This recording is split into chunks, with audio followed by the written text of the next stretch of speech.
শব্দ ও পদের আলোচনায় এর আগে আমরা বিশেষ্য,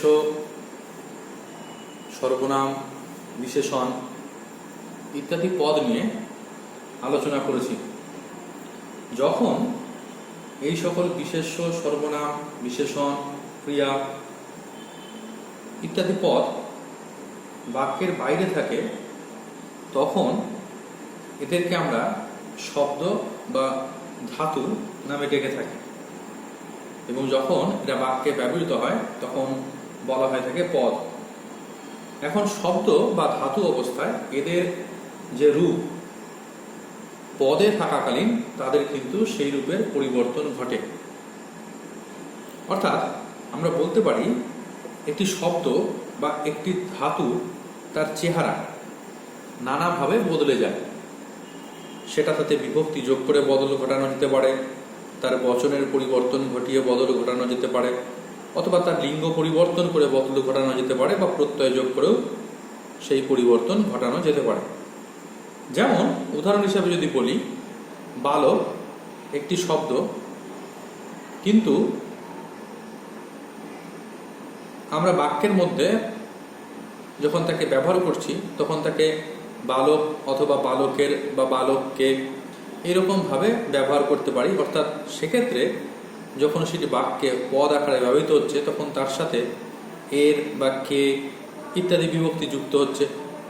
অথবা বালক শব্দটিকে যদি আমরা তার বচনান্তর ঘটাই, বহু বচনে নিয়ে যাই, তাহলে বালকেরা বা বালকগুলি হয়ে যায়। যদি তার লিঙ্গ পরিবর্তন করি তাহলে বালক থেকে বালিকা হয়ে যায়। প্রত্যয় যদি যোগ করি প্রত্যয়, তাহলে বালক থেকে বালকত্ব হয়ে যায়। এই রকম আমরা এই বালক একটি শব্দের উদাহরণ নিয়ে দেখছি যে শব্দটিকে আমরা বিভক্তি যোগ করে বা অন্য বচনে নিয়ে গিয়ে বা তার লিঙ্গ পরিবর্তন করে তার রূপকে নানাভাবে বদলে ফেলতে পারছে। এখন এই যে শব্দগুলি যা বাক্যের মধ্যে পদ রূপে ব্যবহৃত হচ্ছে এবং যাদের রূপের পরিবর্তন ঘটছে, সেগুলোকে যেহেতু তাদের রূপের পরিবর্তন ঘটে তাই তাদেরকে বলা হয়ে থাকে সব্যয় পদ।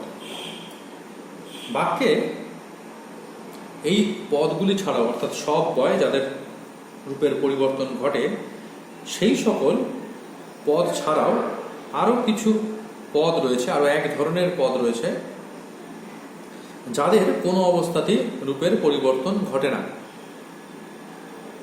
উদাহরণ হিসাবে বলা যেতে পারে যেমন এবং, কিন্তু, অথবা, বা, যদি, তবু। এই যে শব্দগুলি রয়েছে বাক্যে যখন এরা ব্যবহৃত হয় তখন কিন্তু এরা এই রূপেই ব্যবহৃত হয়ে থাকে, এদের কোনো পরিবর্তন ঘটে না। এই সকল পদগুলিকে আমরা বলে থাকি অব্যয় পদ। আজকের আমাদের আলোচনা এই অব্যয় পদকে নিয়ে। অব্যয় এই কথাটির অর্থ হলো অ মানে নেই এবং বয় মানে হলো পরিবর্তন বা বিকার, অর্থাৎ যার কোনো বয় নেই বা পরিবর্তন নেই। যদি অব্যয় পদের সংজ্ঞা আমাদেরকে দিতে হয় তাহলে আমরা বলতে পারি যে সকল শব্দের কারক, বচন, লিঙ্গ, ভাব, বাচ্য ইত্যাদি ভেদে কোনো পরিবর্তন হয় না, সে সমস্ত শব্দকে বলা হয়ে থাকে অব্যয়। সংস্কৃতে অব্যয়ের সংজ্ঞা দিতে গিয়ে বলা হয়েছে সদৃশং ত্রিষু লিঙ্গেষু, তিন লিঙ্গে সমান, সর্বাসু চ বিভক্তিষু, সকল বিভক্তিতে, বচনেষু চ সর্বেষু, অর্থাৎ সকল বচনে, যৎ ন ব্যাতি, যার কোনো পরিবর্তন হয় না, তদদ্বয়ম, সেই হলো অব্যয়। অর্থাৎ কিনা এক কথায় লিঙ্গ, বচন, পুরুষ, কারক ইত্যাদি যে কোনো অবস্থাতে যে অপরিবর্তনীয় সেই সকল শব্দকে আমরা বলে থাকি অব্যয়। বাংলাতে যে সকল অব্যয় পদগুলো ব্যবহার করা হয়েছে তাতে অধিকাংশই কিন্তু সংস্কৃত অব্যয়। মূলত সাধু গদ্যে এদের ব্যবহার বেশি, যেমন অকস্মাৎ, যেমন অথবা, অতএব, অচিরাৎ, অধুনা, অত্র, বা ইতস্তত, ইতি, ঈষৎ, বা পশ্চাৎ, বা পুনশ্চ, বিনা, সম্যক, সর্বত্র, সদা, প্রতি ইত্যাদি এরকম। এছাড়াও খাঁটি বাংলা বা বাংলা ভাষার নিজস্ব বেশ কিছু অব্যয় অবশ্য রয়েছে, যেমন ধরো অথচ, আবার, ইস, বা কাজেই, কি, কেন, তেমন, নাকি বা নাই, মতন বা মতো, সাবাস ইত্যাদি যে শব্দগুলো রয়েছে সেই শব্দগুলো বাংলা ভাষার নিজস্ব অব্যয়। এখন এই অব্যয়ের কাজ কি? অব্যয়ের মূল যেটা কাজ সেটা হলো বাক্যের অন্তর্গত একটি পদের সাথে আরেকটি পদের বা একটি বাক্যের সাথে আরেকটা বাক্যের সংযোগ স্থাপন করা। সে কারণে অব্যয়কে আরেকটি নামেও ডাকা হয়ে থাকে, একে বলা হয়ে থাকে অন্বয় অর্থাৎ সম্পর্ক। এখন বাংলা ব্যাকরণের ক্ষেত্রে আমরা অব্যয়ের শ্রেণীবিভাগের দিকে যদি তাকাই তাহলে আমরা অব্যয়কে 4টি শ্রেণীতে ভাগ করতে পারি। আমরা বোর্ডে দেখিয়েছি এই 4টি শ্রেণীকে। প্রথমে রয়েছে পদান্বয়ী, দ্বিতীয় ভাগে রয়েছে সমুচ্চয়ী, তৃতীয় ভাগে রয়েছে অনুন্বয়ী এবং শেষে রয়েছে ধন্যাত্মক অব্যয়। আজকে আমরা প্রথম দুটি অর্থাৎ পদান্বয়ী এবং সমুচ্চয়ী এই দুটোকে নিয়ে আলোচনা করব, কারণ প্রত্যেকটি যে শ্রেণী রয়েছে তার প্রত্যেকটিতেই বেশ কিছু আবার বিভাগ রয়েছে, উপবিভাগ রয়েছে। সেই কারণে আমরা প্রথমে দুটো ভাগ নিয়ে এবং পরে আরো দুটো ভাগ নিয়ে আলোচনা করব। প্রথমত যে অব্যয়টির কথা আমরা এখানে লিখেছি সেটি হলো পদান্বয়ী অব্যয়। পদান্বয়ী শব্দটিকে ভাঙলে পরে পাওয়া যায় পদ আর অন্বয়ী। অন্বয় কথার অর্থ হলো সম্পর্ক, আমি আগেই বলেছি। অর্থাৎ পদান্বয়ী অব্যয় হলো সেই সমস্ত অব্যয় যারা এক পদের সাথে বাক্যের মধ্যে থেকে এক পদের সাথে অন্য পদের যে অন্বয় বা সম্বন্ধ তা দেখিয়ে দেয়, বা এক পদের সাথে অন্য পদের সম্পর্ক তৈরি করে। তাই এদেরকে বলা হয়ে থাকে পদান্বয়ী অব্যয়। এগুলোকে অনেক সময় অনুসর্গ বা পরসর্গ নামেও ডাকা হয়ে থাকে। এখন এই অব্যয়গুলো সাধারণত এদের আগে থাকা যে পদটিতে তাতে বিভক্তি চিহ্ন রূপে ব্যবহৃত হয়ে থাকে। আমরা জানি যে বিভক্তির কাজ যা অনুসর্গের কাজও তা, সেই কারণেতে আমরা বলছি যে এগুলোকে অনুসর্গ বা পরসর্গ রূপেও ডাকা হয়ে থাকে। এখন এই অব্যয়গুলোকে আমরা মূলত 5 ভাগে ভাগ করে থাকি। প্রথম যে ভাগটি রয়েছে তাকে আমরা বলছি হলো অবস্থানবাচক অব্যয়। অবস্থানবাচক অব্যয় যেমন কিনা যে পদান্বয়ী অব্যয়টি যখন অবস্থানকে ভিত্তি করে অন্বয় সৃষ্টি করে, যে পদান্বয়ী অব্যয় অবস্থানকে ভিত্তি করে অন্বয় সৃষ্টি করে বা সম্বন্ধ সৃষ্টি করে তাদেরকে বলা হয়ে থাকে অবস্থানবাচক অব্যয়। যেমন যদি বলা হয়ে থাকে পশ্চাতে, এখনো পশ্চাতে রয়েছো তুমি, এখনো পশ্চাতে রয়েছো তুমি, এখানে পশ্চাতে। অথবা তোমার সঙ্গে আজ আর দেখা হবে না, সঙ্গে। বা যদি বলা হয়ে থাকে যে আমার পাশে এসে বসো, আমার পাশে এসে বসো, এই যে পাশে, তাহলে সঙ্গে সহিত পশ্চাতে, অথবা সামনে পেছনে, ভেতরে বাইরে, ওপরে নিচে, ডায়ে বাঁয়ে দক্ষিণে, এরকম বিভিন্ন যে অবস্থানবাচক শব্দগুলো রয়েছে তারা এই পদান্বয়ী অব্যয়ের মধ্যে অবস্থানবাচক অব্যয় রূপে কাজ করে থাকে। দ্বিতীয়ত যেটি রয়েছে সেটিকে বলা হয় থাকে উপমাবাচক বা উপমা দ্যোতক পদান্বয়ী অব্যয়। অর্থাৎ কিনা যে পদান্বয়ী অব্যয় বাক্যের মধ্যে উপস্থিত উপমাকে ভিত্তি করে সম্বন্ধ গড়ে তোলে তাকে বলা হয়ে থাকে উপমাবাচক পদান্বয়ী অব্যয়। যেমন যদি বলা হয়ে থাকে রমেনকে ওর ভাইয়ের মতো দেখতে, রমেনকে ওর ভাইয়ের মতো দেখতে, অর্থাৎ এখানে ভাইয়ের সাথে রমেনের যে সম্বন্ধ তার মতো, সেই মতো কথাটি তা দ্বারা প্রকাশ করা হচ্ছে। যেমন যদি বলা হয় থাকে দেখে যেন মনে হয় চিনি উহারে, এই যে যেন, এইরকম। তাই মতো বা ন্যায় কবিতার ক্ষেত্রে সম বা পারা, যেমন রাধা যেন আজ কৃষ্ণ প্রেমে পাগল পারা, বা তুল্য। এই যে কথাগুলি রয়েছে এগুলি প্রত্যেকটি কি উপমাবাচক বা উপমাদ্যোতক পদান্বয়ী অব্যয়। 3 নম্বর যে ভাগটির কথা আমরা বলতে পারি সেটা হলো যে অনেক সময় অব্যয়গুলো কোন একটি সীমানা নির্দেশ করে থাকে। যেমন যদি বলা হয়ে থাকে ভোজবাড়িতে গলা পর্যন্ত খেয়েছি, তাহলে সীমানা গলা এই যে অংশটি মানে শেষ পর্যন্ত যতটুকুনি পর্যন্ত যাওয়া যেত খাওয়া যেত ততটুকুনি খেয়েছি, তাই গলা পর্যন্ত, এই যে পর্যন্ত, ঠিক আছে, বা অবধি, বা মাঠ পেরিয়ে, মাঠের সীমানা অতিক্রম বোঝাতে পেরিয়ে, তাই পেরিয়ে, বা ছাড়িয়ে, বা থেকে। অনেক সময় একটি কথা বের করা হয়ে থাকে তক, ত আর ক, আজ তক মানে আজ পর্যন্ত, এইরকম।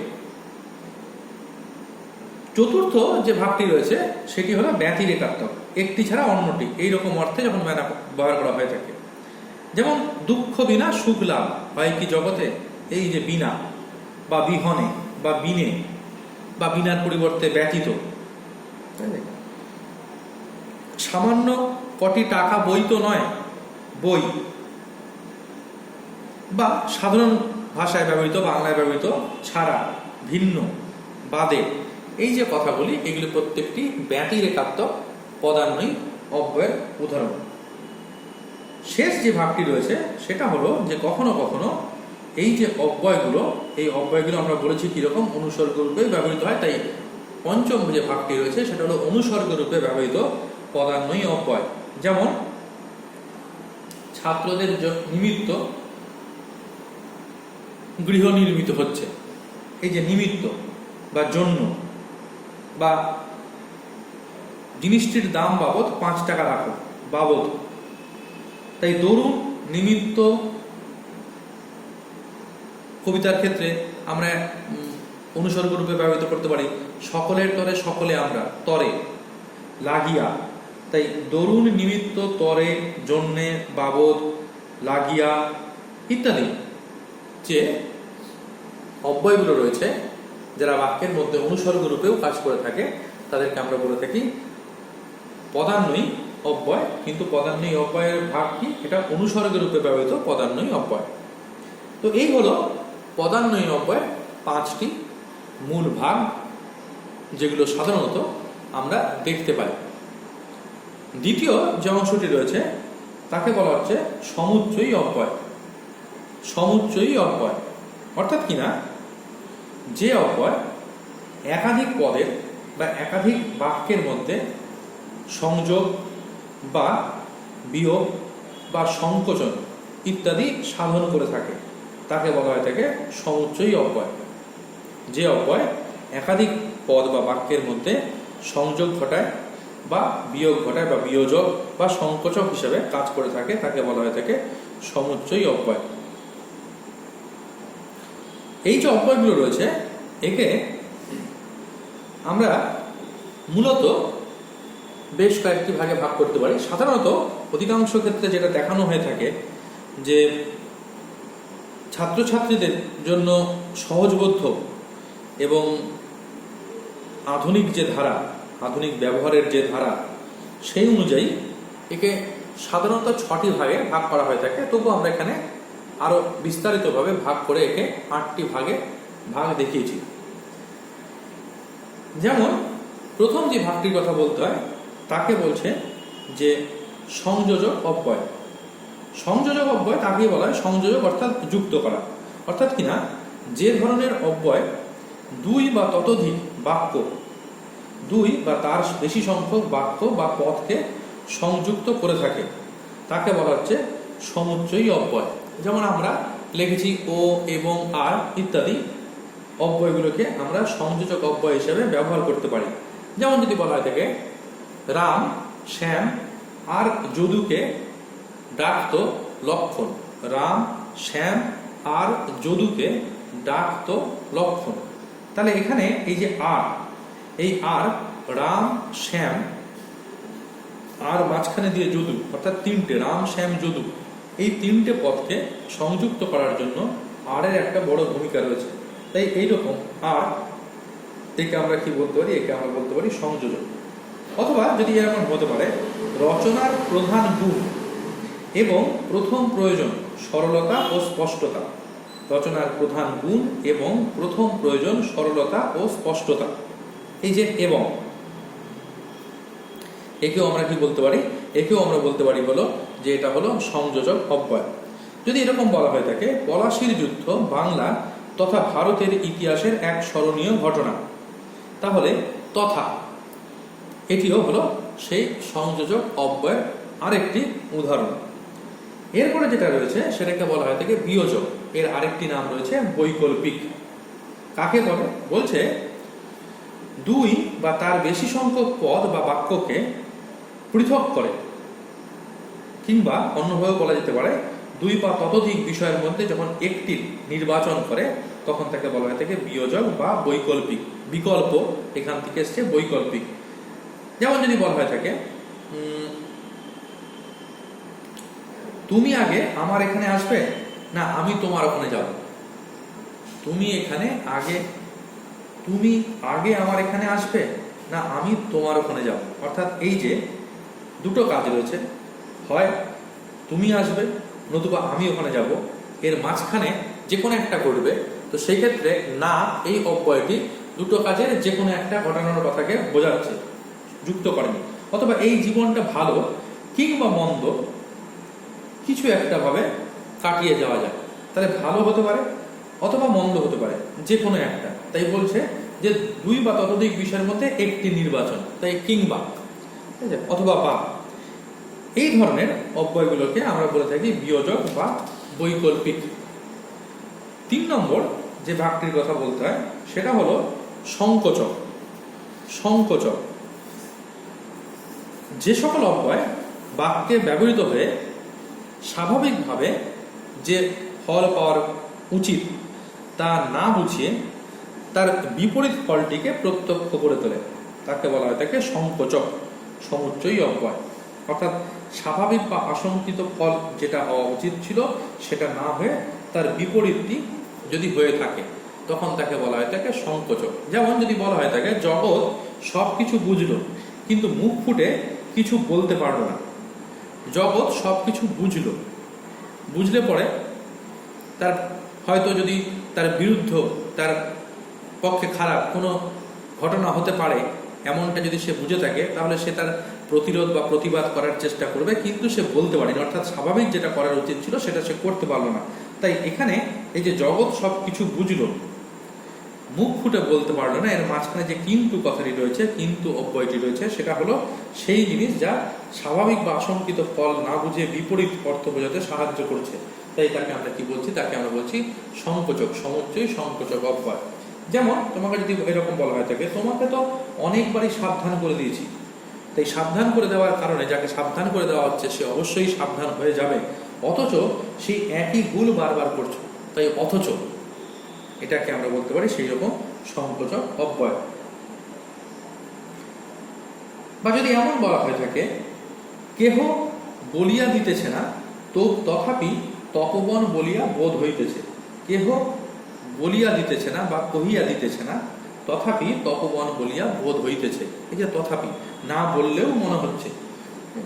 এইরকম কিছু কিছু অব্যয় রয়েছে, যেমন কিন্তু, যেমন অথচ পেলাম, যেমন তথাপি পেতে পারি, যেমন তবু হতে পারে।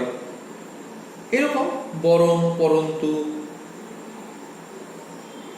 ইত্যাদি শব্দগুলোকে আমরা সংকোচক অব্যয় রূপে অনেক সময় ব্যবহার করতে পারি।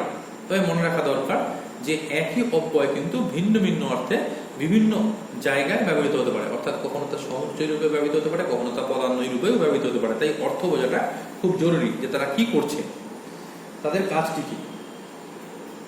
4 নম্বর যেটা রয়েছে সেটাকে আমরা বলছি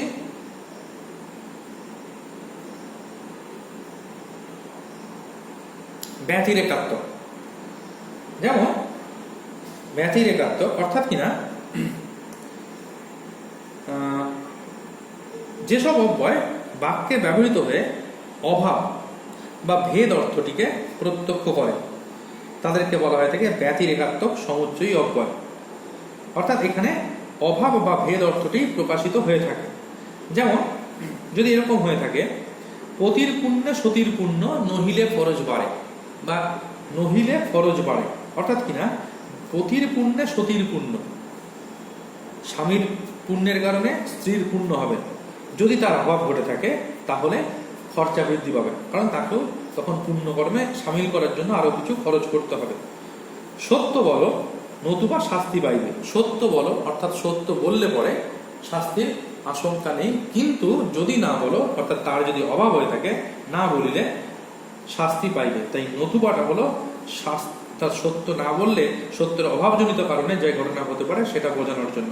অথবা মন দিয়ে পড়াশোনা করো, নচেত জীবনে উন্নতি করতে পারবে না। নচেত অর্থাৎ পড়াশোনার অভাব, এই যে অভাব বোধটি প্রকাশ করছে, তাই সে কারণে আমরা বলতে পারি যে নতুবা, নচেত, নহিলে ইত্যাদি যে অব্যয়গুলো রয়েছে তাদেরকে আমরা বলবো হলো ব্যতিরেকাত্মক অব্যয়।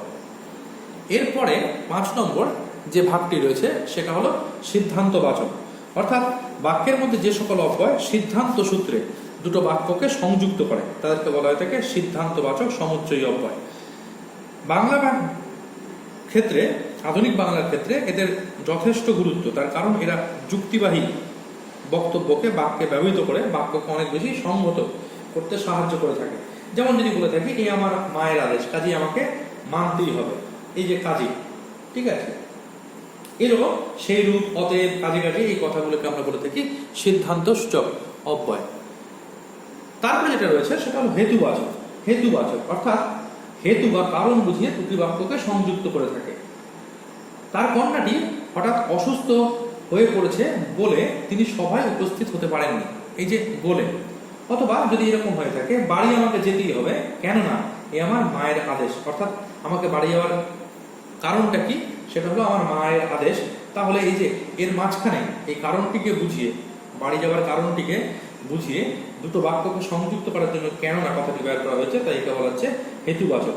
ঠিক আছে, এরকম কারণ, সেই জন্য, কেননা, এগুলো হলো হেতুবাচক অব্যয় হিসাবে ব্যবহৃত হয়ে থাকে। এরপরে যেটি রয়েছে সেটা হলো সংশয়বাচক, অর্থাৎ যে সকল অব্যয়গুলো কোনো ধরনের সংশয় প্রকাশ করতে সাহায্য করে থাকে।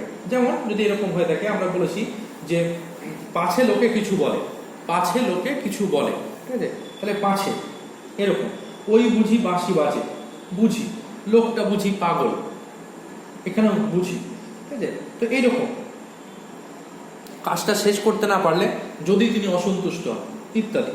এছাড়া রয়েছে নিত্য সম্বন্ধী অব্যয়, অর্থাৎ যে সকল অব্যয় জোড়ায় জোড়ায় একটি বাক্যে ব্যবহৃত হয়ে একটি আরেকটির উপরে নির্ভরশীল হয়ে থাকে তাদেরকে বলা হয়ে থাকে নিত্য সম্বন্ধী অব্যয়।